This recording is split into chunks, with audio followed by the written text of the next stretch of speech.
Ahojte, tak opäť sme tu a chceli by sme vám tentokrát dnes povedať v náväznosti na minulú tému o sebaláske, leni. Tak poďme na to. Čo by si dala taký krátky ťahák alebo návod ľuďom alebo vám, ako sa mať rád? Lebo veľa ľudí nevie, čo to je, ako sa má mať rád. Skús nám to povedať. Ahojte, tak ako aj minulo sme spomínali, že to je tá otázka stále na to, že ako sa mať rád, tak ja som keď som si včera robila prípravu, rozmýšľala nad tým, že čo to pre mňa znamená, ako to robím, mať sa rada.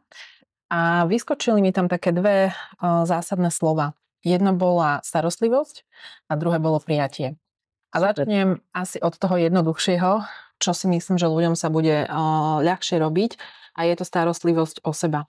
A to by som rozdelila na také 4 skupiny. Starostlivosť o telo, starostlivosť o myseľ, starostlivosť o emócie, starostlivosť o dušu. Perfektné.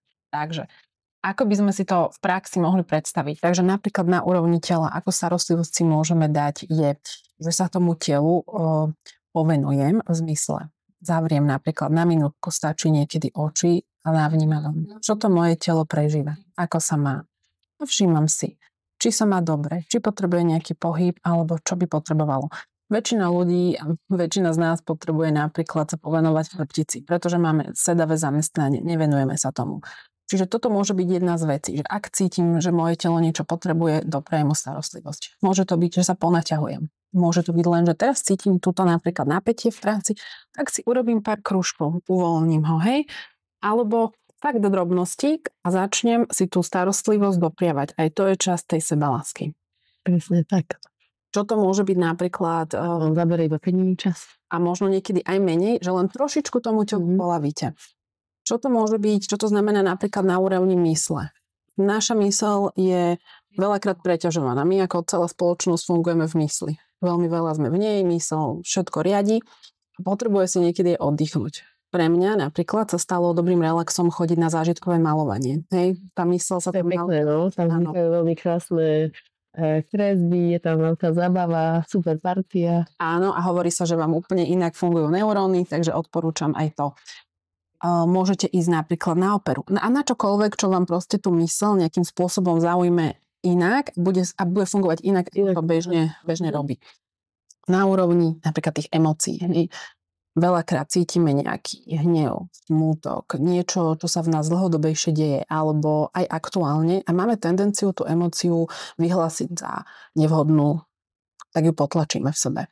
Nehovorím, že teraz, keď sa v práci nahnevám, tak tam buchnem po stole a odídem, ale nechám to v sebe, budem pozorovať, čo mi to prináša ako informáciu. Či naozaj je to takto v poriadku, ako sa ku mne napríklad kolega alebo niekto správa. Hej, tá emócia nesie informáciu. Čiže pozorujme ju a odčítajme. Ona to nie je proti nám, ona je to pre nás. Tu je veľmi dôležité neignorovať to, lebo my veľakrát ignorujeme tieto veci, že telo nám dáva znamenie a my aj napriek tomu ideme a potom sa nám stáva, že nám príde nejaká choroba alebo sú nejaké ťažkosti a tomu treba začať venovať pozornosť, lebo vždy každá časť tela nám niečo hovorí. On si na srandu nerobí. No, emócia je naozaj nejaká energia v pohybe, ktorá nám prináša niečo. Ona je nositeľ informácie pre nás. No a posledná je tá spirituálna, tá duša.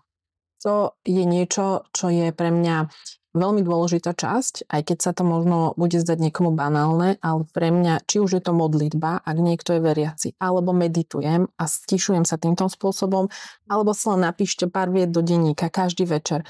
Buďte so sebou, venujte si naozaj pár minút, kedy sa stíšim a počúvam sa, načúvam si, ale tak skutočne a nepotláčam to opäť, nehodnotím to, či to je správne, nesprávne, dám tomu priestor, aby sa to vo mne dialo.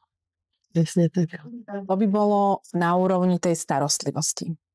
A potom je tam ten moment toho prijatia. A to je podľa mňa... To je najdôležitejšia časť.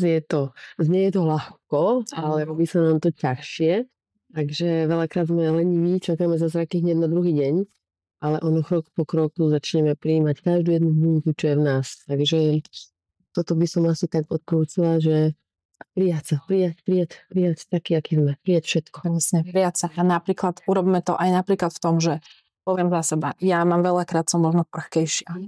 A dlho som si myslela, že to je niečo zlé. Ale ani to nie je zlé, lebo vaša psychika, všetko sa, to vaše bytie sa naučilo nejako reagovať, malo na to svoj dôvod, ono vám tým pomáhalo, nešlo opäť proti vám. Čiže len to znova prijať, že si tu pre mňa. To neznamená, že to nemusím zmeniť, hej, ako samozrejme neberte to, že teraz vy sa príjmete a už zostanem zakonzervovaný v tom stave, ale buďte k sebe láskaví a príjmajte sa, lebo ak neobjímeme v láske aj tie naše veci, ktoré považujeme možno nie za pozitívne, nikdy sa nepríjmeme celý, nikdy tá sebaláska nebude naplnená. Presne tak. Krásne, tak to povedala. Toto by sme zhrnuli také krátke ťaháky a ja keď by som vám mohla odporúčiť aj z mojich klientov, že keď začnete robiť len hoď takýto maličký kročík, už dávate znamenie impuls k tomu, že chcete tú zmenu. Takže poďme spolu do toho a budem sa tešiť, ak nám Lenka povie niečo viac aj na budúce. Budem sa tešiť aj ja a budem sa tešiť aj, ak nás zanecháte nejakú otázku alebo komentár alebo čokoľvek, čo vás v tejto téme zaujíma. Ahojte. Ahojte.